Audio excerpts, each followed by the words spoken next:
कैसे हो मेरे प्यारे साथियों। बिल्कुल क्लास आपकी स्टार्ट हो चुकी है जी।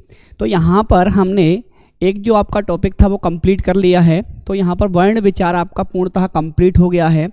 आज से हम नया सेशन स्टार्ट करेंगे और यहाँ पर नए टॉपिक के ऊपर वार्ता भी करेंगे। तो मेरे प्यारे साथियों, जो लेक्चर आपका 4 नंबर का जो लेक्चर था उसकी जो पीडीएफ है मेरे प्यारे साथियों, तो मैथ और हिंदी दोनों के यहाँ पर पेज क्या हो गए, उसमें मिक्स हो गए। तो आप लोग यदि हिंदी की पीडीएफ देखना चाहते हैं तो उसमें 12 जो पेज नंबर है, तो 12 और 13 जो पेज नंबर है वहाँ से आपकी पीडीएफ क्या होगी, स्टार्ट होगी, क्योंकि उसमें मैथ्स के कुछ पेज क्या हो गए हैं, ऐड हो गए हैं। ठीक है, तो मेरे प्यारे साथियों, आज की वार्ता को हम स्टार्ट करते हैं। आगे चर्चा को विधिवत तरीके से रखेंगे। तो आज यहाँ पर जो हम चर्चा करने वाले हैं, तो वो चर्चा करने वाले हैं शब्द विचार के ऊपर। तो यहाँ पर देखना मेरे प्यारे साथियों, सबसे पहले आज जो चर्चा करेंगे शब्द निर्माण। तो शब्द निर्माण क्या होता है, आपका एक महत्वपूर्ण प्रश्न यहाँ से बनता है, जो अनेक परीक्षाओं में या विगत परीक्षाओं में पूछा गया प्रश्न है कि शब्द निर्माण आखिर होता क्या है। तो शब्दों का निर्माण, अब शब्दों का निर्माण उसमें होगा क्या, तो संधि शब्द भी आ सकते हैं, समास शब्द भी आ सकते हैं, उपसर्ग भी आ सकते हैं और प्रत्यय भी आ सकते हैं। लेकिन प्रश्न तो ये बनता है कि शब्द निर्माण के भेद कितने होते हैं, क्योंकि आपको अलग अलग बुकों में अलग अलग इसका आंसर मिलता है। लेकिन आप किसी भी एग्जाम को उठा के देख लीजिएगा, उसका आंसर जो माना गया है वो 4 माना गया है। और यहाँ पर शब्द निर्माण के जो भेद होते हैं वो 4 प्रकार से होते हैं। कौन कौन से इसके भेद होते हैं, तो सबसे पहले आता है इसमें संधि शब्द। कौन से शब्द, संधि शब्द। इसके बाद यदि हम बात करें तो दूसरा जो इसका भेद होता है उसमें आता है समास शब्द। कौन सा आता है, समास। इसके बाद यदि हम बात करें तो यहां पर आता है आपका उपसर्ग। और यहां पर जो चौथा इसका प्रकार है उसमें हम देखेंगे तो प्रत्यय शब्द होते हैं। मतलब जो प्रत्यय लगाकर शब्दों का जिनका निर्माण किया जाता है वो आपके कौन से होते हैं, प्रत्यय शब्द होते हैं। यहाँ पर उपसर्ग लगाकर जिन शब्दों का निर्माण किया जाता है वो क्या होते हैं, उपसर्ग शब्द होते हैं। और यहाँ पर संधि और समास। तो आपका प्रश्न यहाँ से बिल्कुल क्लियर हो गया कि यहाँ पर शब्द निर्माण के भेद कितने होते हैं, तो 4 होते हैं। लेकिन आज जो हमारी वार्ता रहने वाली है आप लोगों के साथ में, तो जो वार्ता रहेगी वो रहेगी संधि शब्द के ऊपर।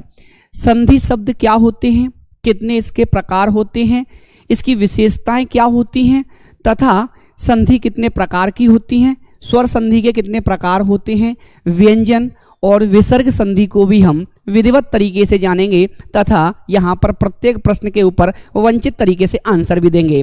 तो यहाँ पर मेरे प्यारे साथियों देखना, आपको यहाँ पे शब्द दिख रहा है कि सर संधि शब्द है, संधि शब्द है। तो आज आपका जो दूसरा टॉपिक रहने वाला है वो रहेगा आपका संधि।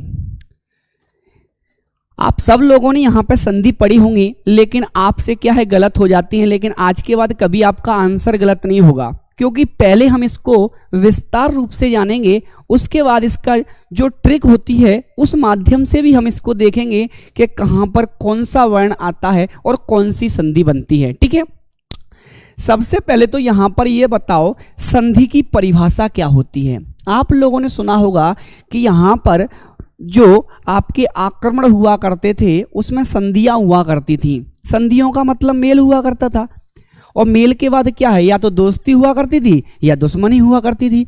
तो वहाँ पर क्या है, बदलाव हुआ करता था। क्या हुआ करता था, बदलाव।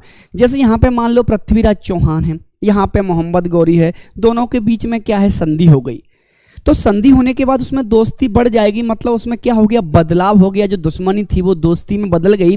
तो यहाँ पर हमको बदलाव करना है, लेकिन बदलाव किस तरीके से करना है, तो यहाँ पर वर्णों के मेल से बदलाव होगा। किससे होगा, वर्णों के मेल से। तो हम कह सकते हैं जो संधि शब्द है वो बना किससे है, तो यहाँ पर कह सकते हैं सम प्लस धी से।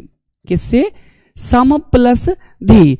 धी का मतलब होता है यहाँ पे साथ में, और सम का मतलब यहाँ पर वर्णों के साथ जो मेल होता है उसको हम क्या कहते हैं, संधि। लेकिन विकार उत्पन्न होना चाहिए। क्या होना चाहिए, विकार उत्पन्न। जैसे यदि इसकी परिभाषा की बात करें तो यहाँ पर जो परिभाषा इसकी होती है कि वर्णों के मेल से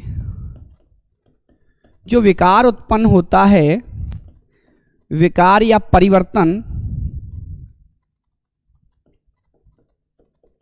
विकार उत्पन्न होता है उसे संधि कहते हैं। क्या कहते हैं? उसे संधि कहते हैं। अब देखना मेरे प्यारे साथियों, आपको समझ में आ गया होगा कि यहाँ पर विकार उत्पन्न होगा तो उसे हम क्या कहेंगे? संधि शब्द कहेंगे। लेकिन सर विकार वर्णों के मेल के कारण होगा। किसके मेल के कारण? वर्णों के मेल के कारण। जैसे बात करें तो यहाँ पे आ प्लस ई का यदि मेल होगा तो यहाँ पे क्या बनना चाहिए? ए। यहाँ पे ऐसा नहीं कि सर आई बन गया, आई बन गया मतलब कोई परिवर्तन ही नहीं हुआ। परिवर्तन कब होगा? जब आ और ई ये दोनों मिलेंगे तो कुछ नया बनेगा। तो परिवर्तन को ही क्या कहते हैं? हम संधि कहते हैं। तो यहाँ पर कह सकते हैं मेल में परिवर्तन क्या होता है? तो मेल से जो परिवर्तन आएगा वही परिवर्तन क्या कहलाएगा? तो वो आपका संधि कहलाएगा। क्या कहलाएगा? संधि। लेकिन बात आती सर परिवर्तन कैसे हुआ, तो ये भी हम जान लेते हैं। जैसे यहाँ पे आप लोगों ने देखा कि सर आ प्लस ई से क्या बना? ये बना। क्या बना? ए बना। या यहाँ पर कह सकते हैं कि आ प्लस ऊ से सर क्या बना? बोला सर ओ बना।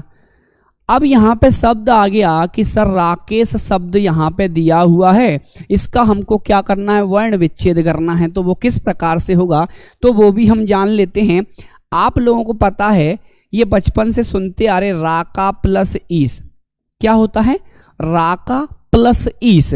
अब देखो यहाँ पे वर्णों का मेल कहाँ देखते हैं हम? तो जो प्लस लगा होता है ना, जो धनात्मक आपका निशान होता है उससे पहले जो वर्ण है और उसके बाद में जो वर्ण है, दोनों वर्णों के मेल से कुछ नया बनना चाहिए। देखो यहाँ पे क्या बना? आ, और यहाँ पे क्या आया? ई। इन दोनों के मेल से आपकी मात्रा कौन सी बन गई? ए। तो यहाँ पर हम कह सकते हैं कि आ प्लस ई से आपका क्या बन गया? ए बन गया। मतलब वर्णों के मेल से क्या हो गया? परिवर्तन हो गया। तो जो परिवर्तन होता है वही क्या कहलाता है? आपका संधि कहलाता है। यहाँ तक क्लियर हुआ मेरे प्यारे साथियों? जी बिल्कुल। तो यहाँ पर वर्णों के मेल के कारण होने वाला परिवर्तन ही आपका संधि कहलाता है या संधि शब्द कहलाते हैं। क्लियर हुआ? आप इसका स्क्रीनशॉट लीजिएगा, हम चर्चा को जारी रखते हैं। जी अब यहाँ पर बात आती है कि सर यहाँ पर जो संधि होती है तो संधि शब्द क्या होते हैं? सबसे पहली बात तो यहाँ पर संधि शब्द क्या होते हैं? तो यहाँ पर कह सकते हैं कि वर्णों के मेल से जो बनने वाला शब्द होता है वो क्या कहलाता है? संधि शब्द कहलाता है। या कह सकते हैं कि वर्णों के मेल से बने शब्द संधि शब्द कहलाते हैं। क्या कहलाते हैं? संधि शब्द कहलाते हैं। तो यहां पर क्या होता है कि जब वर्णों के मेल से कोई शब्द बनता है तो वो क्या कहलाएगा? आपका संधि शब्द कहलाएगा। लेकिन यहां पे बात आती है कि सर संधि विच्छेद क्या होता है? क्या होता है? संधि विच्छेद। तो दूसरा यहां पे बिंदु आता है संधि विच्छेद, वो क्या होता है? तो उसको भी थोड़ा देख लेते हैं। संधि विच्छेद की यदि हम बात करें तो संधि विच्छेद का मतलब होता है कि यहाँ पर वर्णों को अलग अलग करना। तो संधि शब्दों को अलग अलग करना, संधि शब्दों को अलग अलग करना क्या कहलाता है आपका? तो वर्ण विच्छेद या कह सकते हैं संधि विच्छेद कहलाता है। तो यहाँ पे संधि शब्द हैं उनको अलग अलग कर दो। जैसे आपने यहाँ पे लिखा विद्यालय, क्या लिखा? विद्यालय। और यहाँ पे हमने क्या कर दिया? उसको हमने लिख दिया विद्या प्लस आलय। तो यहाँ पर ये जो शब्द था इसको दो भागों में बांट दिया, उसको अलग अलग कर दिया। तो अलग अलग जो आपने किया है ना वो आपका क्या कहलाएगा?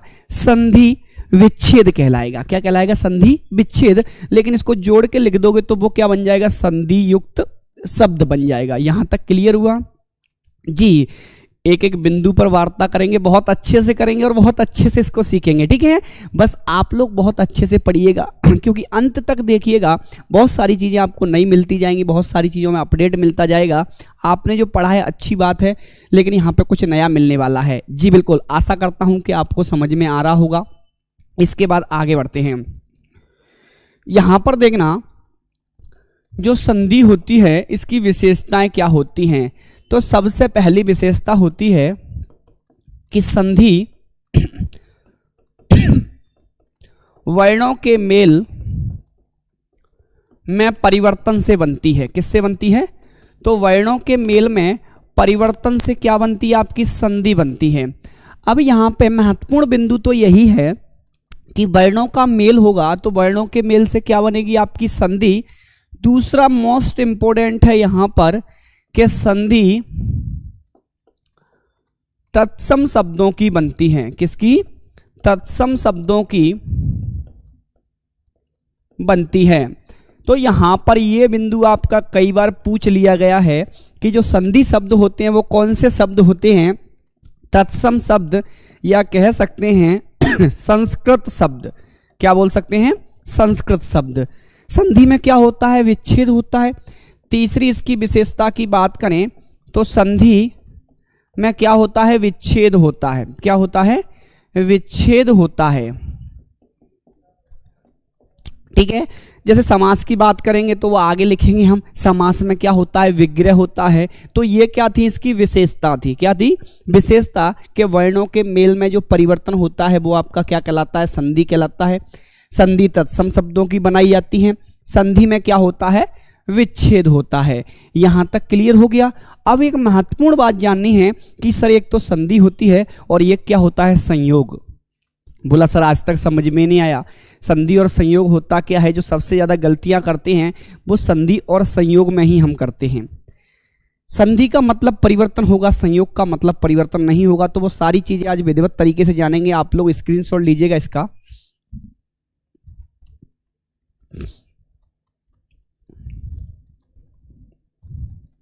चलो अब यहां पर देखना, सबसे पहले यहां पर एक महत्वपूर्ण जो बिंदु है आपको, जो सबसे ज्यादा एग्जाम में गलतियां करवाता है, वो क्या होता है? एक संधि होती है और एक क्या होता है? संयोग। देखो दोनों का मतलब मेल होता है। दोनों का मतलब क्या होता है? मेल। अब लेकिन संधि क्या होती है और संयोग क्या होता है? तो यहां पर देखना, वर्णों के मेल से परिवर्तन होगा। क्या होगा? परिवर्तन। तो वो आपका क्या बन जाएगा? संधि शब्द बन जाएगा। लेकिन यहां पर संयोग का मतलब होता है कि परिवर्तन हो ही ना, या कह सकते हैं परिवर्तन होता ही नहीं है। तो यहां पर जैसे लिखा था उसको तोड़ के लिख दिया तो भी कोई अंतर नहीं आया, तो वो आपका क्या बन जाता है? संयोग। तो कह सकते हैं कि वर्णों के मेल से परिवर्तन नहीं होता। जैसे आपने यहां पे लिखा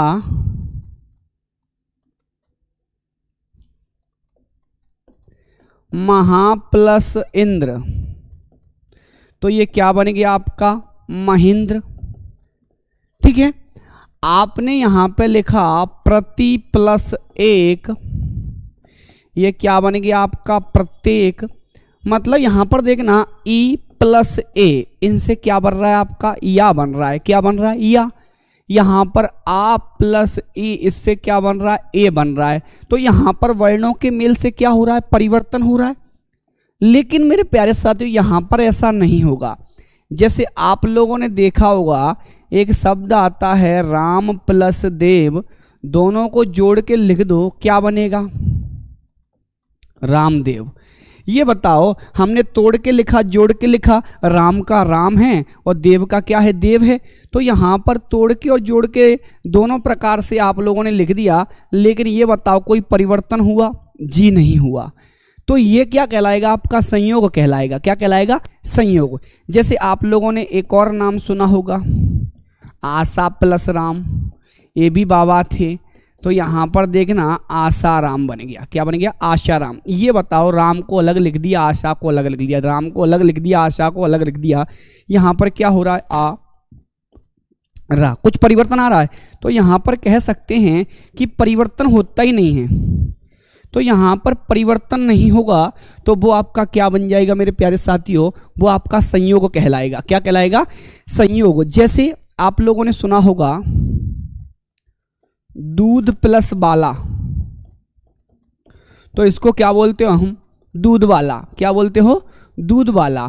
तो यहां पर देखना, ये जो दूध वाला दिया हुआ है ना, इसमें क्या है? संयोग है। क्योंकि जोड़ के लिख दो या तोड़ के लिख दो, कुछ बदलाव दिख रहा है आपको? नहीं दिख रहा है। दूध की जगह दूध है, बाला की जगह बाला है। यहाँ पे ऐसा तो नहीं है कि आ और ई से ए बन गया हो, ई और आ से या बन गया हो, ई और वा से ये बन गया हो। नहीं, कुछ नहीं बना। इसको सिर्फ तोड़ के क्या कर दिया, अलग अलग कर दिया है, लेकिन परिवर्तन नहीं आएगा। तो वो आपका क्या कहलाएगा मेरे प्यारे साथियों? वो आपका संयोग कहलाएगा। जैसे आप लोगों ने एक और नाम सुना होगा, बिल्कुल, एक नाम होता है राम रहीम। तो राम रहीम को जब भी तोड़ोगे तो क्या आएगा? राम धन रहीम आएगा। तो यहाँ पर क्या हो रहा है? ये संयोग हो रहा है। क्या हो रहा है? संयोग। क्योंकि जितने भी बाबा थे ना वो सब संयोग से ही उत्पन्न हुए हैं। क्योंकि संयोग से उत्पन्न हुए हैं इसलिए इनका कॉन्सेप्ट बिल्कुल क्या है मेरे प्यारे साथियों? क्लियर है। तो हम कह सकते हैं संयोग हमको इसलिए याद रखना है कि कभी कभी सीधी संधि दे देता है वो, कि दूध वाला में संधि बताइए, तो वो भी हम चर्चा करने वाले हैं कि इसमें संधि कौन सी होगी। ये संयोग होता है, लेकिन हिंदी की संधियों में इसको रख दिया जाता है, तो वो भी हम वार्ता करने वाले हैं, उसको भी बहुत अच्छे से समझने वाले हैं। ये बताओ यहाँ तक सबका क्लियर हुआ मेरे प्यारे साथियों? आप लोग स्क्रीनशॉट लीजिएगा, हम चर्चा को जारी रखते हैं और आगे इसके ऊपर विधिवत तरीके से चर्चा करते हैं। ठीक है, चलो।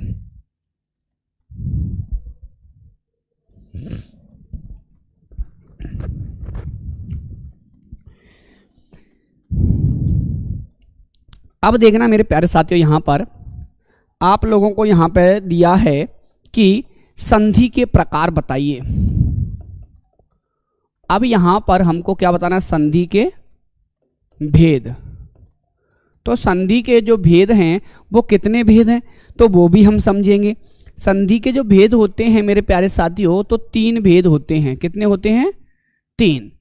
अब यहाँ पर देखना, इसमें सबसे पहले हम बात करें तो इसमें होता है स्वर संधि। कौन सी होती है? स्वर संधि। इसके बाद यदि हम बात करें तो एक होती है इसमें व्यंजन संधि। कौन सी होती है? तो व्यंजन संधि। यदि हम बात करें जो तीसरा बिंदु होता है उसे हम कहते हैं विसर्ग संधि। क्या कहते हैं? विसर्ग संधि। अब यहाँ पर सबको एक एक करके हमको समझना है और बहुत अच्छे से उसको हमको देखना है कि यहाँ पर कौन सी संधि किस प्रकार से है। तो यहाँ पे स्वर संधि हो गई, व्यंजन संधि हो गई, विसर्ग संधि हो गई। लेकिन यहाँ पर क्या होता है मेरे प्यारे साथियों, आपने देखा होगा स्वर संधि के भी भेद होते हैं। स्वर संधि के कितने भेद होते हैं तो वो भी आप लोग देख लीजिएगा। तो यहाँ पर देखना, स्वर संधि के जो भेद होते हैं वो कितने होते हैं? तो यहाँ पर 5 भेद होते हैं। कितने होते हैं? 5। कौन कौन से? सबसे पहले यदि हम बात करें तो वो होती है दीर्घ स्वर संधि। कौन सी होती है? दीर्घ स्वर संधि। दूसरी यदि संधि की बात करें तो वो कौन सी होती है मेरे प्यारे साथियों? तो वो होती है गुण स्वर संधि। कौन सी होती है? गुण स्वर संधि। तीसरी यदि संधि की बात करें तो वहां पर होती है वृद्धि स्वर संधि। कौन सी होती है?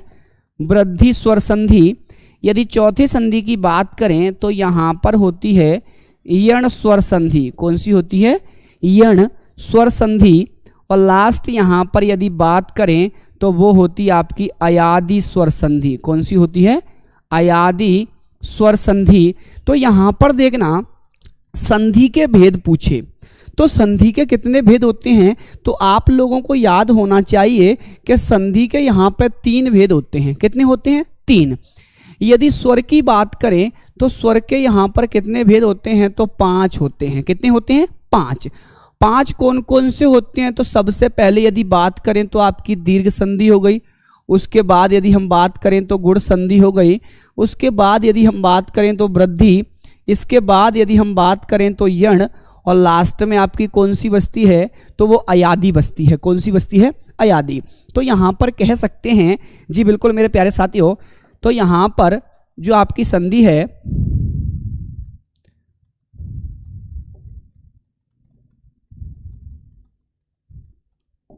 चलो क्लियर हुआ।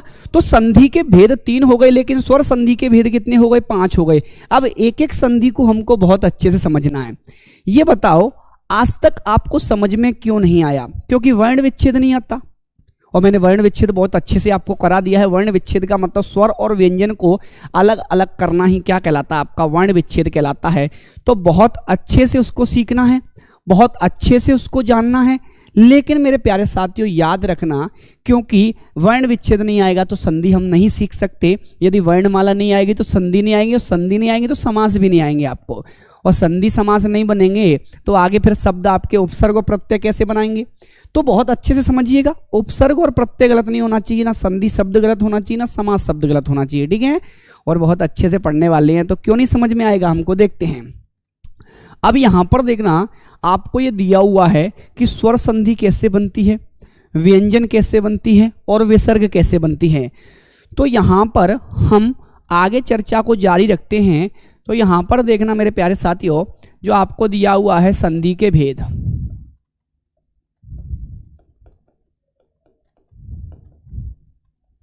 सबसे पहले यहां पे क्या था, स्वर संधि थी। कौन सी थी, स्वर। दूसरी यहां पे कौन सी थी, तो वो व्यंजन संधि थी। तो तीसरी जो संधि थी वो क्या थी आपके पास, विसर्ग संधि। कौन सी थी, विसर्ग संधि। अब यहां पे एक एक करके सबको देखते हैं। तो स्वर संधि का मतलब यहां पर क्या होता है, व्यंजन का मतलब क्या होता है, तथा विसर्ग का मतलब क्या होता है। हम डायरेक्ट शब्द को देखकर कैसे यहाँ पे पिक करेंगे कि आपकी स्वर संधि है या व्यंजन है या विसर्ग है। तो देखना मेरे प्यारे साथियों, आपको यहाँ पे दिया हुआ है स्वर संधि। स्वर संधि का मतलब क्या होता है, तो देखना ये जो आपको प्लस दिया हुआ है, क्योंकि संधि विच्छेद कहाँ से होगा, जहाँ प्लस होगा। पहले जो वर्ण होगा बाद में जो वर्ण होगा तो वो आपका क्या कहलाएगा, विच्छेद कहलाएगा। लेकिन यहां पर भी क्या हो, प्लस से पहले स्वर हो और प्लस के बाद में भी क्या हो, स्वर हो। यदि कोई शब्द आपने तोड़ दिया है अपने मन से और फिर हमको देखना है कि सर स्वर है या व्यंजन है, तो देख लेना यदि दोनों साइड में स्वर होगा तो वो आपका क्या कहलाएगा, स्वर संधि कहलाएगा। क्या कहलाएगा, स्वर। अब देखना यहां पर कह सकते हैं कि यदि स्वर के साथ स्वर का मेल होता है, किसके साथ, तो स्वर के साथ जब स्वर का मेल होगा तो वो आपकी कौन सी संधि बनेगी, स्वर संधि। जैसे हमने लिखा कि स्वर के साथ स्वर वर्ण का मेल हो तो कौन सी संधि बनती है आपकी, स्वर संधि। जैसे आप लोगों ने लिखा कि सर शिव प्लस आलय। अब यहां पे शिव धन आलय जैसे ही आपने लिखा तो आपको पता है प्लस प्लस का मतलब यहां पर संधि विच्छेद हुआ है। विच्छेद हुआ है तो आपको पहचानना है कि प्लस से पहले स्वर आना चाहिए। तो ये बताओ, आ को यदि अलग करोगे तो इसमें से क्या निकल के आएगा, आ। और यहां पर क्या है आपका बड़ा आ। ये बताओ, आ और आ दोनों क्या है, स्वर हैं। तो दो स्वर का मेल हो रहा है, जहां पे दो स्वरों का मेल होगा तो वो आपकी क्या बन जाएगी, स्वर संधि बन जाएगी। तो यहां पे लिख लीजिएगा कि दो स्वरों के मेल से, किसके मेल से, दो स्वरों के मेल से जो संधि बनती है वो आपकी कौन सी संधि बनती है, स्वर संधि। अब दीर्घ हो या गुण हो या यण हो या वृद्धि हो या अयादि हो, कोई भी संधि यदि आपके सामने हो तो उसमें क्या होगा, दो स्वरों का मेल होगा। चाहे आपके आ के साथ ई आए या आ के साथ ए आए, आ के साथ ऊ आए या आ के साथ आ आए, तो यहां पे दो स्वरों का यदि मेल हो रहा है तो वहां पर वो संधि कौन सी बन जाती है, स्वर संधि बन जाती है। क्लियर हुआ। इसके बाद यहां पर देखना कि व्यंजन संधि आपकी क्या होती है। तो व्यंजन के ऊपर यदि हम चर्चा करें तो व्यंजन संधि आपकी किस तरीके से बनेगी। यदि हमने मान लो कोई शब्द तोड़ दिया है कि हम कहीं गांव में जा रहे हैं या शहर में घूम रहे हैं और कोई शब्द मिला, बोला सर हमको तो क्या मिला, हमको संकल्प मिल गया। अब जैसे ही संकल्प शब्द मिला तो पीछे वाले जो भाई साहब बैठे हुए थे उन्होंने बोला कि इसको तोड़ना है। हाँ, संकल्प शब्द को तोड़ना है, सामने वाले को नहीं तोड़ना है। तो संकल्प शब्द को जैसे ही आपने तोड़ा, बोला सर लिखा क्या था, संकल्प। अब यहां पर आगे वाला जो व्यक्ति था वो बहुत ही होशियार था, उसने बोला कि इसको संधि के रूप में लिखना है। तो उसने क्या किया, समधन कल्प कर दिया। क्या कर दिया, समधन कल्प। अब देखना मेरे प्यारे साथियों, इसमें क्या हुआ, मां में हलंत लगा है, मतलब पूर्णतः व्यंजन हो गया। ये क्या हो गया, ये आपका व्यंजन वर्ण है। कौन सा वर्ण है, व्यंजन। और यहां पे ये भी क्या है आपका का, क्योंकि का यहां पे क्या आएगा, आधा आएगा। अब यहां पे व्यंजन के साथ यदि व्यंजन का मेल होगा या व्यंजन के साथ स्वर का मेल होगा या स्वर के साथ व्यंजन का मेल होगा तो वहां पे आपकी क्या बन जाएगी, व्यंजन संधि बन जाएगी। जैसे आप लोगों ने यहां पे मान लो कोई भी शब्द लिखा हुआ है, लेकिन याद होना चाहिए जब व्यंजन के साथ स्वर वर्ण आए या व्यंजन के साथ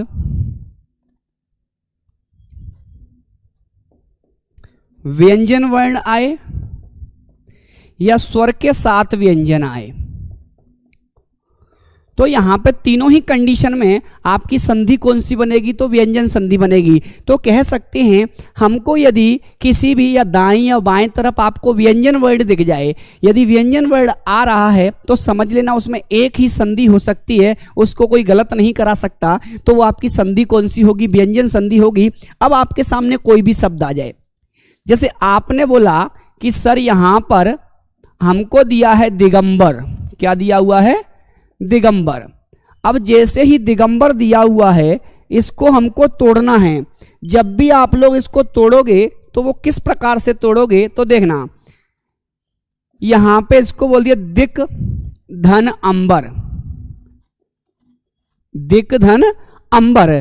तो यहां पर गा का हमने क्या कर दिया, का कर दिया, लेकिन प्लस से पहले कौन सा वर्ण आ गया, स्वर व्यंजन आ गया, और प्लस के बाद क्या आ गया, स्वर आ गया। तो ये बताओ यहां पर व्यंजन के बाद स्वर आए या व्यंजन के बाद व्यंजन आए या स्वर के बाद व्यंजन आए, तो संधि एक ही बनती है, और वो संधि कौन सी आपकी, तो व्यंजन संधि है। क्लियर हुआ।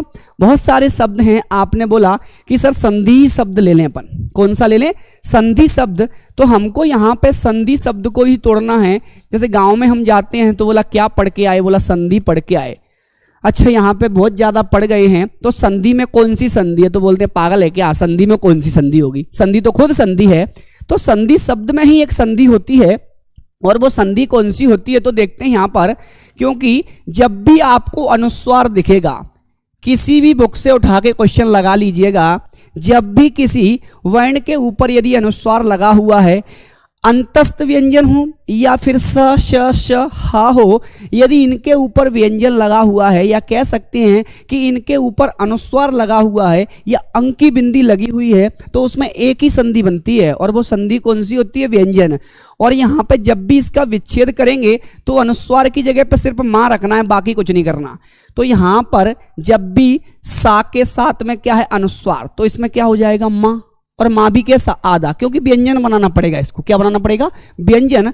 तो हमने देखा सम और पीछे क्या बचा, धी, तो सम प्लस धी, ये क्या बन गया, संधि। और संधि भी कौन सी, तो संधि शब्द में भी एक संधि होती है, उसका नाम है व्यंजन संधि। कौन सी संधि बनती है मेरे प्यारे साथियों, तो व्यंजन संधि। क्लियर हुआ जी। अभी इसको बहुत अच्छे से पढ़ेंगे, विस्तार पूर्वक इसको जानेंगे, क्योंकि आपका कोई भी एग्जाम हो उसमें आपकी संधि गलत नहीं होनी चाहिए, ठीक है जी। अब देखना यहां पर जो तीसरा बिंदु है जिसके ऊपर हम वार्ता करेंगे और बहुत अच्छे से करने वाले हैं, विसर्ग संधि। तो विसर्ग संधि आपकी क्या होती है, तथा विसर्ग संधि को पहचानने का जो मूल मंत्र होता है वो क्या होता है, तो वो भी जान लीजिएगा। अब देखना आपको ऐसे टेडी बियर दिख जाते हैं, हाँ 150 रुपए वाला है लेकिन सस्ता है। तो यहाँ पे जब भी आपको टेडी बियर दिखेगा, ये टेडी बियर जहां कहीं भी दिख जाए समझ लेना एक ही संधि होगी, और वो कौन सी होगी, तो विसर्ग। तो जब भी स्वर के जो विसर्ग है आपका, उसके बाद में या तो स्वर वर्ण आए या व्यंजन वर्ण आए, लेकिन संधि एक ही बनेगी, और वो संधि कौन सी आपकी, विसर्ग संधि है। जैसे आपने एक शब्द सुना होगा मनोज, बिल्कुल हाँ, मनाह प्लस जा होता है मन से उत्पन्न, कामदेव जी को भी बोलते हैं। तो यहाँ पर देखना जो मनोज शब्द है इसको हमको तोड़ना है, तो यहाँ पर इसका जो संधि विच्छेद होगा वो क्या होगा, मनाह प्लस जा। मनाह मतलब मन से, जा का मतलब होता है उत्पन्न होना। जैसे आपने सुना होगा यहाँ पर पंकज, पंक धन जा, जा मतलब जन्मा हुआ, पंक मतलब कीचड़। तो यहाँ पर जा का मतलब ही होता है जन्मा हुआ। तो जो मन से जन्मा है वो आपका क्या है, मनोज, अर्थात कामदेव को भी कहते हैं, या रति के पति भी हैं। तो यहाँ पर मेरे प्यारे साथियों आपको यहाँ पर संधि को तोड़ना है, तो किस प्रकार से, जब भी हमको ओ की मात्रा दे या तीनों कटे हुए सा आपके सामने कहीं पर भी दिख जाएं तो समझ लेना एक ही संधि बनती है उसमें, वो कौन सी है, विसर्ग है। तो इसको भी बहुत अच्छे से पढ़ने वाले हैं। यहां तक क्लियर हुआ। इसके बाद हम चर्चा करने वाले हैं सबसे पहले स्वर संधि के ऊपर। आप लोग स्क्रीनशॉट लीजिएगा, चर्चा को जारी रखते हैं।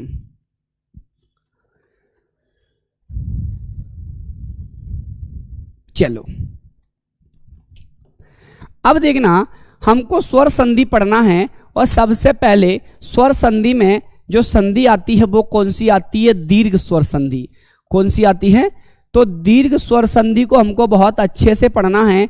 यहां पर दीर्घ स्वर संधि क्या होती है, किस प्रकार से बनती है, कौन से ऐसे शब्द हैं जो दीर्घ स्वर संधि के अंतर्गत रखे जाते हैं।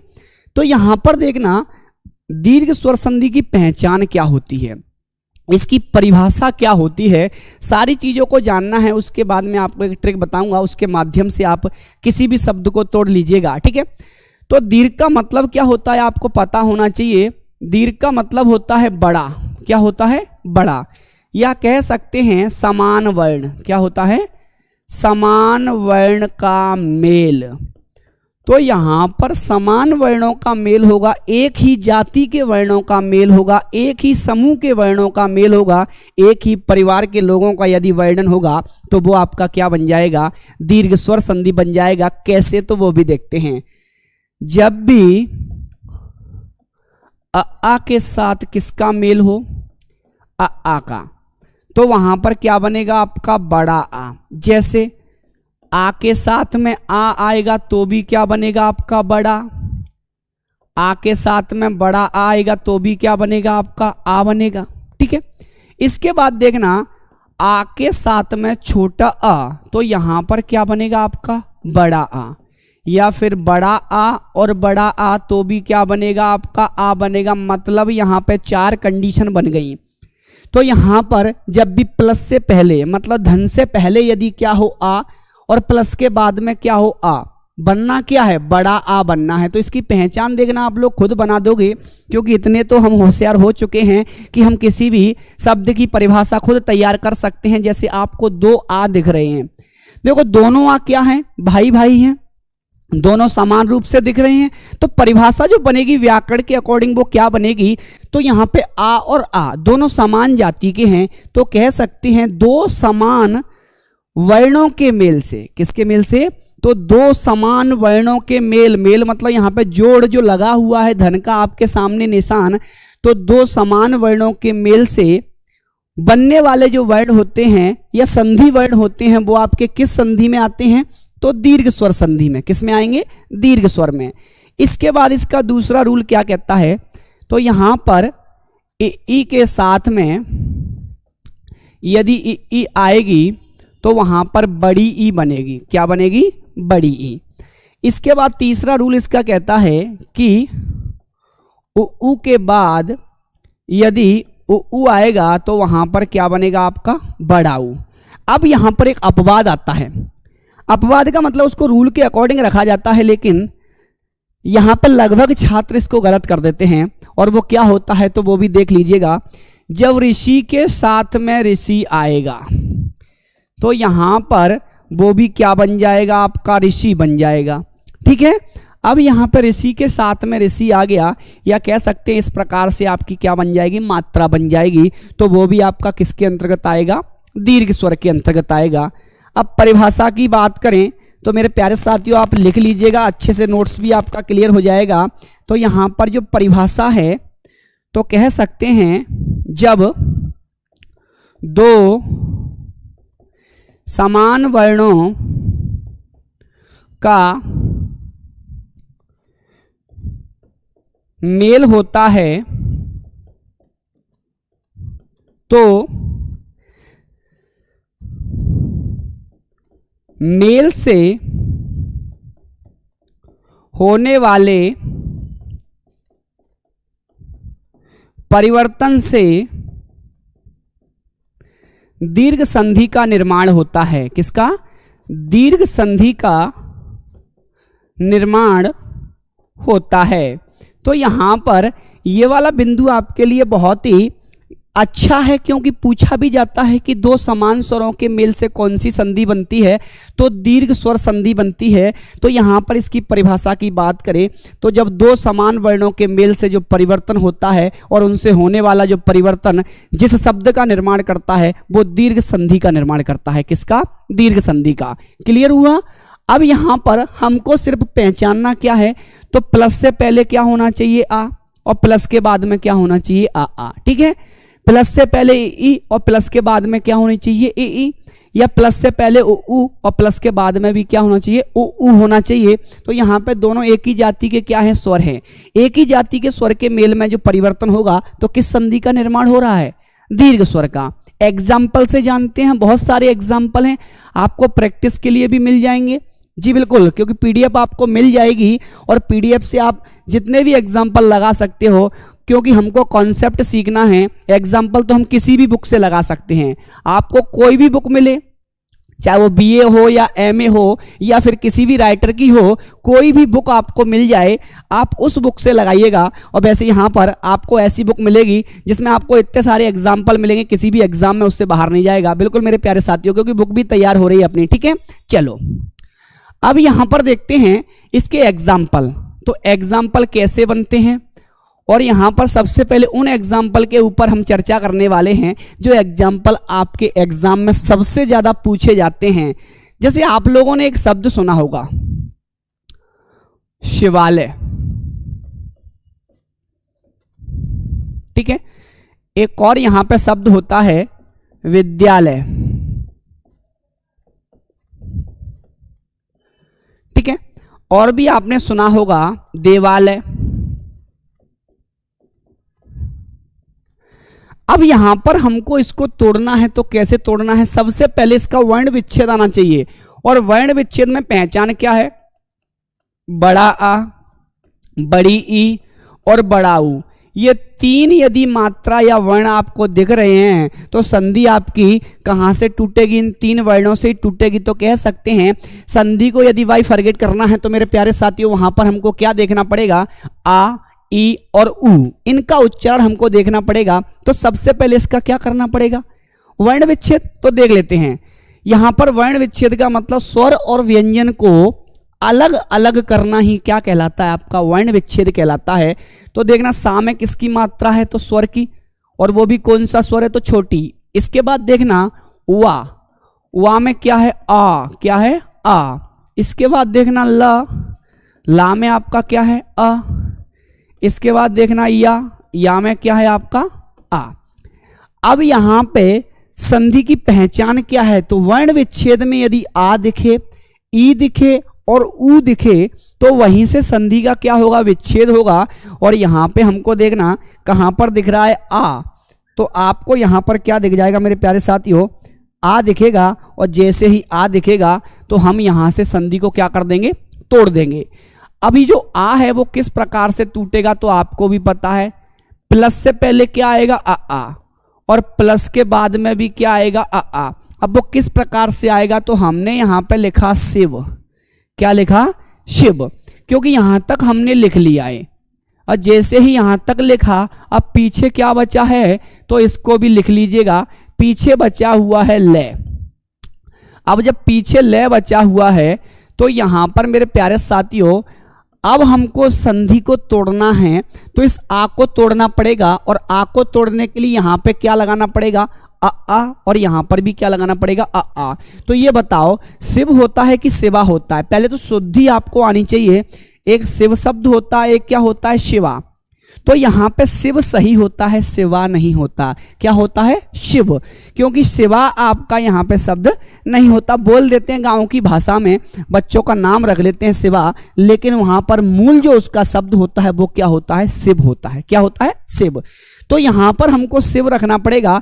तो जैसे ही शिव रखा मतलब यहां पे क्या निकल के आ गया? वा में से आ। अब यहां पे ले है, इधर हमको या तो छोटा आएगा या कौन सा? बड़ा आ।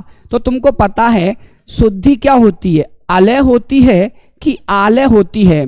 तो मेरे प्यारे साथियों अलय का कोई अर्थ नहीं होता। यहां पर क्या होता है? आलय। आलय का मतलब होता है घर। क्या होता है?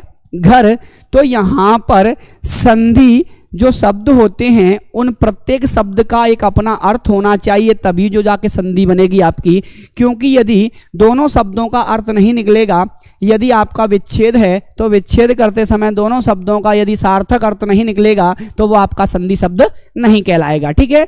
और एक चीज याद रखना आप लोग, क्योंकि क्या होता है कि आप आपस में बहस करने लगते हो कि इसमें कौन सी संधि होगी इस शब्द में, क्योंकि प्रत्येक शब्द की संधि नहीं होती, प्रत्येक शब्द का समास नहीं होता, प्रत्येक शब्द में यहाँ पे उपसर्ग नहीं होता, प्रत्येक शब्द में प्रत्यय नहीं होता, प्रत्येक शब्द का पर्यायवाची नहीं होता, प्रत्येक शब्द का विलोम नहीं होता, प्रत्येक शब्द का तत्सम नहीं होता, तथा प्रत्येक शब्द का तद्भव नहीं होता। तो ये चीज याद रखिएगा। ऐसा नहीं कि हम किसी भी शब्द को उठा के यहाँ पे पूछ लें कि सर ये बताओ इसका तद्भव क्या होगा, इसका तत्सम क्या होगा। तो याद रखना, जो व्याकरण के रूप से सार्थक शब्द होते हैं उनका ही क्या होता है, संधि, समास, उपसर्ग और प्रत्यय होता है। क्लियर हुआ। चलो अब देखना, यहां पे हमको क्या लगाना पड़ेगा, आ। तो ये क्या बन गया आपका, आलय बन गया।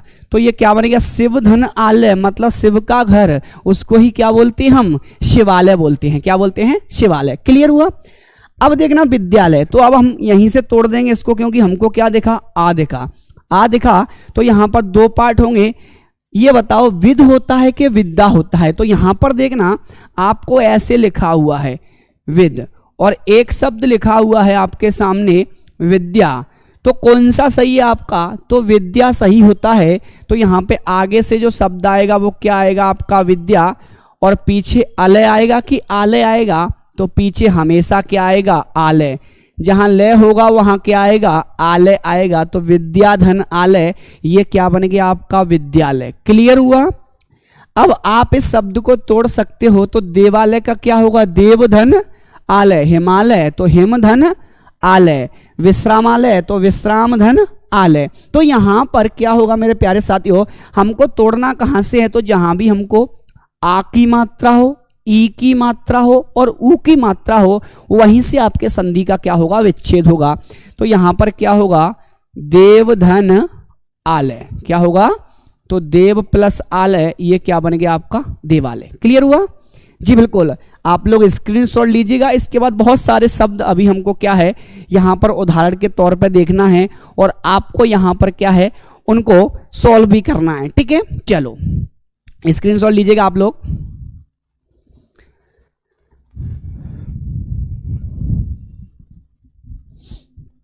क्लियर हुआ। अब देखना, यहां पर आपको शब्द दे दिया कपीस। क्या दे दिया, कपीस। तो यहां पर जो कपीस शब्द है आपका, इसको तोड़ना है। कैसे तोड़ेंगे तो वो भी हम देख लेते हैं। तो यहां पर इसका वर्ण विच्छेद क्या होगा, क धन आ प। अब यहां पर क्या आ गया, बड़ी ई। उसके बाद आपका क्या दिया है, शा प्लस आ। लेकिन सबसे पहले यहां पे कुछ जो वर्तनी है उसको देख लीजिएगा। ये बताओ कपी होता है कि कपी होता है, तो यहां पर कप सही होता है आपका। ठीक है, क्योंकि आपका कपी कुछ नहीं होता, कपी का मतलब होता है बंदर। क्या होता है, बंदर। इसके बाद देखना ईस और एक होता है इश। कौन सा सही होगा, तो हमेशा ईस आएगा। जहां कहीं भी ईस आए ना वहां पर ईस रख दो।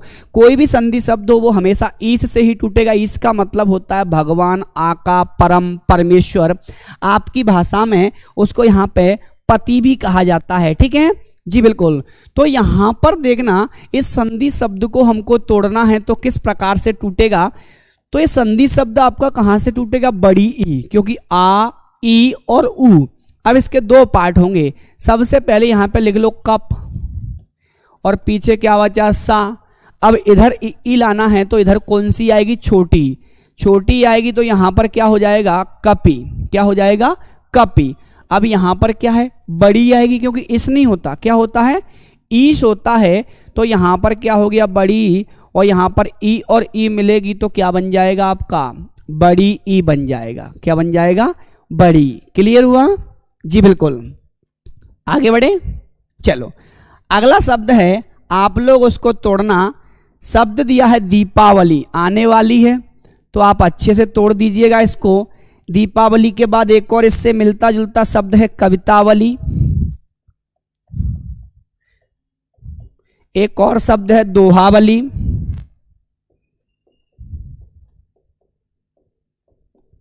जी बहुत सारे हैं, गीतावली, रत्नावली। तो यहाँ पर आपको ये तोड़ना है तो सबसे पहले कुछ शब्द आप लोगों को शुद्ध आने चाहिए। जैसे आपका एक शब्द होता है अवली, और इसका आप लोग क्या कर देते हो, आवली।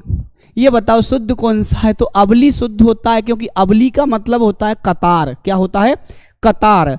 तो यहाँ पर देखना, जैसे ही दीपावली को आप लोग तोड़ोगे तो दीपावली में हम लोग करते क्या हैं, दीपकों की कतार लगाते हैं, दीपक रखते हैं, उनको एक सीक्वेंस में रखते हैं। मतलब आपको क्या दिखता है, एक कतार दिखती है, लंबी लंबी कतारें लग जाती हैं। तो वहां पर अवली आएगा कि आवली आएगा? तो वहां पे अवली शब्द आएगा, क्योंकि अवली का अर्थ होता है कतार। ठीक है, देखना। तो जब भी इसको तोड़ोगे तो आगे से क्या आएगा, दीप। कुछ ऐसे शब्द होते हैं, संधि शब्दों को यदि आपको तोड़ना है तो आप खुद तोड़ के उसका 2-3 बार उच्चारण कर लीजिएगा। जैसे ही आप लोग उच्चारण करोगे ना, तो आपको खुद बोलते समय लग जाएगा कि हमने गलती कर दी है। आपने बोला दीप धन आवली, दीप धन आवली, बोला सर आवली तो कुछ सुना ही नहीं है। क्या होता है? दीप धन अवली। क्या होता है? अवली। तो जैसे ही आपने तोड़ा दीप धन अवली, मतलब दीपक की कतार ही क्या कहलाती है, दीपावली कहलाती है। अगला दिया है कवितावली। हाँ, कवितावली, दोहावली, रत्नावली। तो यहाँ पर ये तुलसीदास जी के ग्रंथ भी हैं, तो याद रखना, क्योंकि यहाँ पे तुलसीदास जी के बहुत सारे ग्रंथ हैं, लेकिन रामचंद्र शुक्ल के अनुसार सिर्फ 12 ही ग्रंथ उनके मान्य किए गए थे। जो आपका बिल्कुल मेरे प्यारे साथियों प्रश्न भी पूछ लिया गया था, एक जीआरएफ जो आपका नेट होता है उसमें प्रश्न आया था कि रामचंद्र शुक्ल के अनुसार आप तुलसीदास जी के ग्रंथों की संख्या बताइए। तो उनके 12 ग्रंथ माने जाते हैं। कितने? 12 ग्रंथ, जिसमें सबसे प्रसिद्ध जो ग्रंथ है वो कौन सा है, रामचरितमानस, जिसमें 7 सर्ग थे। कितने सर्ग थे? 7। क्योंकि ये भी आपका व्यापम की परीक्षाओं में कई बार पूछा है कि रामचरितमानस में कितने सर्ग थे। ठीक है, तो 7 सर्ग थे। वो एक महाकाव्य का भी अपवाद है। अब देखना, आपको दिया है कवितावली। तो कवितावली को हम लोग कैसे तोड़ेंगे? तो कविता और प्लस क्या आएगा, आवली आएगा कि अवली आएगा? क्या आएगा? अवली। तो कविता की जो कतार होती है उसको क्या बोलते हैं? कवितावली। दोहा की जो कतार होगी वो दोहावली, गीतों की कतार होगी वो गीतावली। तो यहां पर रत्न की जो कतार होगी वो रत्नावली बन जाएगा। ठीक है जी।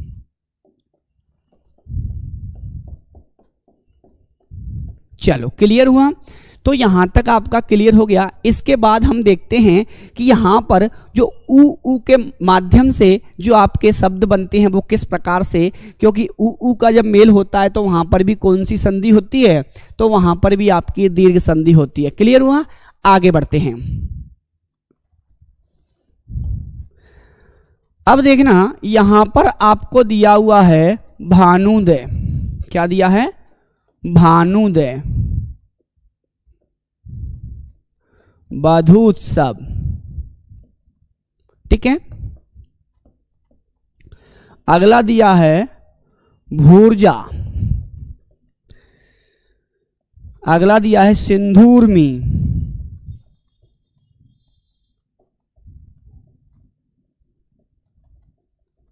ठीक है, लघुत्तर। तो यहां पर देखना, भानुदय दिया हुआ है। ये बताओ शुद्धि क्या होती है, भानु होती है या भानु? तो आपको पता होना चाहिए भानु। भानु का मतलब होता है सूर्य, रवि, दिनकर, भास्कर, ये पर्यायवाची होते हैं। तो भानु होगा। क्या होगा? भानु। तो यहां पर आपको पता है आगे से क्या निकल के आएगा, भानु। अब यहाँ पे तो ऊ आ गया। अब इसके बाद भी क्या चाहिए, ऊ चाहिए। तो पीछे आपका दय बच रहा है, लेकिन यहाँ पे क्या होगा, ऊ लगा देंगे तो उदय बन जाएगा। अब आप लोग ऐसा मत कर देना कि उदय कर दो उसको। उदय का मतलब कुछ नहीं होता, उदय, उदय का मतलब होता है निकलना। क्या होता है? निकलना। इंग्लिश में बोलते हैं राइज। तो देखना यहाँ पर मेरे प्यारे साथियों, आपको यहाँ पर बधू उत्सव दिया हुआ है। तो बधू उत्सव को किस प्रकार से करेंगे? तो देखना, बधू कैसे लिखते हैं सबसे पहले तो यही पता होना चाहिए। आप लोग कर दो बधू, बधू होगा। क्या होगा? बधू। तो यहां पर देखना, आपको दिया है बधू उत्सव। तो जैसे ही हमने लिखा बधू धन उत्सव, क्या बन गया? तो बधू धन उत्सव। क्योंकि यहां पे क्या आ गया, ऊ, और यहां पर क्या आ गया, ऊ। तो ऊ से क्या बन गया आपका, बड़ा ऊ बन गया। तो ये भी संधि कौन सी कहलाएगी, दीर्घ, क्योंकि समान स्वरों का मेल हो रहा है। क्या हो रहा है? समान स्वरों का मेल। इसके बाद भू ऊर्जा को तोड़ना है, ये इंपॉर्टेंट भी है, कई सारी परीक्षाओं में आपसे पूछ लिया गया प्रश्न है कि भू ऊर्जा जो शब्द है वो किस प्रकार से यहाँ पर टूटेगा, किस प्रकार से इसका विच्छेद होगा। तो आपको पता है यहाँ पर क्या होगा, भू। अब इधर भी क्या है आपका बचा ऊर्जा, लेकिन इधर ऊ चाहिए तो कौन सा ऊ आता है, बड़ा। ऊर्जा कैसे लिखते हैं अपन, ऐसे तो लिखते हैं, ऊर्जा मत कर देना। तो इसका जो विच्छेद होगा वो क्या होगा, भूधन ऊर्जा। तो यहाँ पर आपको पता है जो बड़ा ऊ है ना, ये किसमें बदल गया, ऊ और ऊ। तो बड़ा ऊ प्लस बड़ा ऊ मिलके क्या बन गया आपका, बड़ा ऊ बन गया। तो दो समान स्वरों का मेल हो गया, तो भूधन ऊर्जा आपका क्या हो गया, भू ऊर्जा। क्लियर हुआ। अब ये सिंधु उर्मी बचा हुआ है। सिंधु उर्मी का मतलब क्या होता है, उर्मी और ऊर्मी, इसमें आपको अंतर पता होना चाहिए, क्योंकि यहाँ पे ऊर्मी होता है हमेशा। ऊर्मी का मतलब होता है लहर। क्या होता है, लहर। जैसे गंगो उर्मी तो गंगा की लहरें, सिंधु उर्मी तो सिंधु की लहरें। ठीक है, हाँ किसी की भी लहरें हो सकती है। समुद्र उर्मी तो यहाँ पे समुद्र की लहरें। तो यहाँ पे जब भी इसको तोड़ेंगे ना तो आपका क्या बनेगा, सिंधु कैसे लिखते हैं तो आपको पता होना चाहिए, छोटा ऊ आता है। अब इधर ऊ आ गया ना तो इधर भी आना चाहिए ऊ, तो पीछे क्या बचेगा आपका ऊर्मी। तो सिंधु प्लस ऊर्मी, ये क्या बन गया आपका सिंधु उर्मी। ऊ प्लस ऊ, इससे क्या बन गया, बड़ा ऊ बन गया। क्लियर हुआ। आप लोग स्क्रीनशॉट लीजिएगा, चर्चा को जारी रखते हैं। लास्ट इसका रूल है उसको समझ लेते हैं किस प्रकार से आपका बनता है। ठीक है जी, बिल्कुल।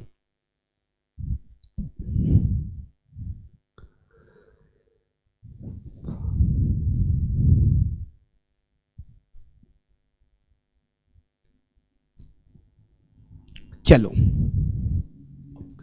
अब देखना, यहां पर आपको पता है ऋषि प्लस ऋषि मिलके क्या बनाता है, तो ऋषि बनाता है, या इस प्रकार से राह बनाता है। तो आपके सामने शब्द आता है मात्रण। कौन सा आता है, मात्रण। और यहां पर एक और शब्द आता है पितृण। अब देखना, मात्रण और पितृण दो ही ऐसे शब्द हैं जो सबसे ज्यादा एग्जाम में आते हैं, क्योंकि मात्रण आता है, कई बार आपसे पूछा गया है कि मात्रण जो शब्द है उसमें संधि बताइए, तो हम लोग इसको यण संधि लगा देते हैं। लेकिन यहां पर देखना, जब भी आपको यदि रा की रपार नीचे दिख जाए तो समझ लेना उसमें एक ही संधि बनेगी। उस संधि का नाम क्या है, दीर्घ संधि है। लेकिन वो कैसे बनेगी, तो यहां पर पहले इसका विच्छेद करते हैं। तो देखना, मां प्लस आ त प्लस ऋषि, क्या आएगा, ऋषि। इसके बाद देखना, अणा प्लस आ। अब हमको यहाँ पे पता है संधि कहाँ से टूटेगी, ऋषि से, क्योंकि ऋषि प्लस ऋषि मिलके क्या बनता है, ऋषि बनता है। तो आपको पता है आगे से क्या आ गया, मात। हलंत लगा दो, कोई दिक्कत नहीं है। पीछे क्या बचा हमारा, अणा। अब इधर भी ऋषि चाहिए, इधर भी ऋषि चाहिए, तो इधर तो हम क्या लगा देंगे, मात्रा लगा देंगे। तो आपको पता है क्या हो जाएगा, मात्र। अब यहां पर हमको, जब यहां पर ऋषि आ गया तो यहां पर भी क्या लगाना है, ऋषि। तो यहां पे आपने ऋषि लिखा और पीछे क्या है, ऋण। तो माता का ऋण उसको क्या बोलते हैं, मात्र ऋण। तो मात्र का मतलब हो गया माता, तो मात्र धन ऋण, ये क्या बन गया आपका, मात्रण बन गया। क्लियर हुआ जी, बिल्कुल। अब यहां पर लास्ट शब्द है, इसके ऊपर हम चर्चा करने वाले हैं। तो आज की जो वार्ता का लास्ट शब्द क्या है आपका, पितृण। पितृण को किस प्रकार से तोड़ेंगे, तो आप लोग इसको तोड़ सकते हो, बहुत अच्छा शब्द है। पितृण का क्या बनेगा, तो आपको पता होना चाहिए, जब मात्रण का बना सकते हैं तो पितृण का भी हम बना सकते हैं। तो पितृ प्लस ऋण, ये क्या बन गया आपका, पितृण बन गया। क्लियर हुआ जी, बिल्कुल। तो यहां पर मेरे प्यारे साथियों, आपका यहां पर जो दीर्घ संधि का कॉन्सेप्ट था वो क्या होता है, क्लियर होता है। आशा करता हूं कि आपको समझ में आया होगा। बहुत सारे एग्जाम्पल हैं इसके, अभी हम उनके ऊपर चर्चा करने वाले हैं। आप लोग स्क्रीनशॉट लीजिएगा, इसके बाद चर्चा को जारी रखते हैं। ठीक है,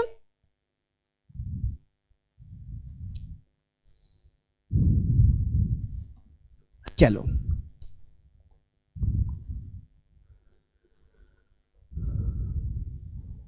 अब यहां पे आपको दिया है पीतांबर। ये शब्द बहुत अच्छे हैं, इनको तोड़ना भी आना चाहिए। तो पीतांबर को यदि तोड़ना है तो कैसे टूटेगा। अगला शब्द है श्वेतांबर।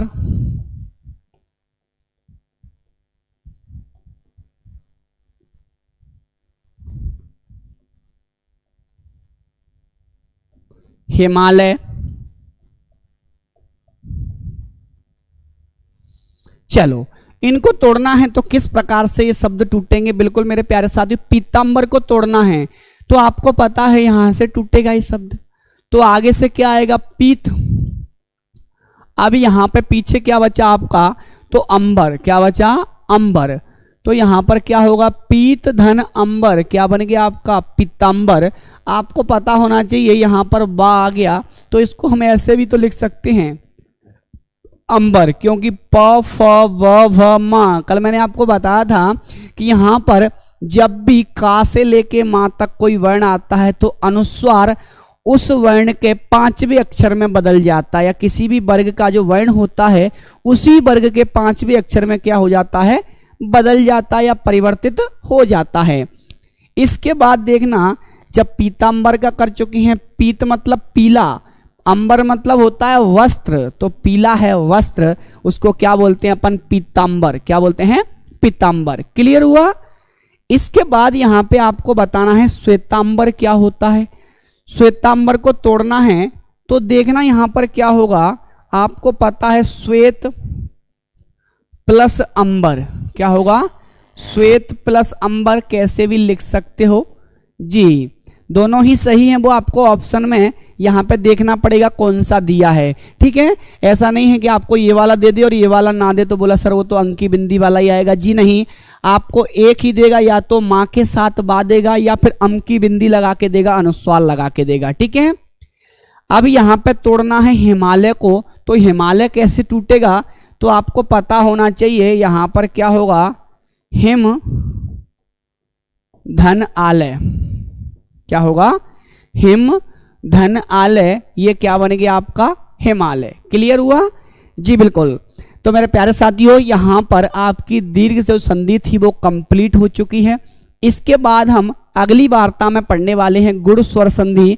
गुण स्वर संधि क्या होती है और वहां पर कौन कौन से उसके रूल हैं, कैसे उसके वर्ण विच्छेद होता है तथा किस प्रकार से वहां पर संधि बनती है। तो यहाँ पर मेरे प्यारे साथियों गुण स्वर संधि आपकी जब स्टार्ट होगी तो उसके सारे कॉन्सेप्ट हम क्लियर करेंगे, विस्तार रूप से भी जानेंगे तथा उसको ट्रिक के माध्यम से भी। तो यहाँ पर आपको पता है जब भी दीर्घ संधि हमको पहचानना है तो दीर्घ संधि के लिए हमको क्या करना पड़ेगा, आ, ई और उ, ये 3 वर्ण हमको याद रखना है, बाकी कुछ भी नहीं करना, क्योंकि ये 3 वर्ण जहाँ कहीं भी है तो समझ लेना संधि आपकी विच्छेद कहाँ से होगी, इन 3 वर्णों से ही होगी। क्लियर हुआ। तो मैं आशा करता हूँ कि आपको समझ में आया होगा मेरे प्यारे साथियों। मिलते हैं अगली क्लास में, तब तक के लिए धन्यवाद।